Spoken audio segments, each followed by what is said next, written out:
Hello বন্ধুরা, আমি এই ভিডিওটা শুরু করেছিলাম 12টার থেকে। আজকে আমার সকাল সকাল ওঠার কথা ছিল, কিন্তু আমি উঠতে পারিনি।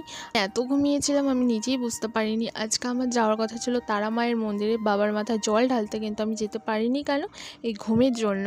কাকুমনি আর আমার যাওয়ার কথা ছিল, কিন্তু কাকুমনি আমাকে অনেকবার ডেকেছিলাম, কিছুতেই টের পাইনি। আমি 3বার উঠেছিলাম, কিন্তু আবার ঘুমিয়ে পড়েছিলাম। তারপরে মা আমাকে ডেকেছিল 11:30টার দিকে। তাড়াহুড়ো করে উঠে আমি দেখছি মারও পুজো হয়ে গেছে। আমি স্নান টান করে বাবার মাথায় জল ঢেলে নিলাম। পুজো টুজো দিয়ে আমি তো খেয়ে নিলাম সকালের খাবার। এদিকে ছিল রুটি আর সাদা আলুর তরকারি।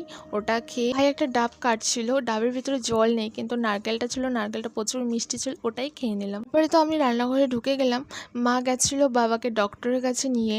আর মা আমাকে বলে গেছিলো রান্না করতে হবে না, আমি এসে করব, কিন্তু অনেকটা বেলা হয়ে গেছিলো, কেন বাবাই তো এসে খাবে।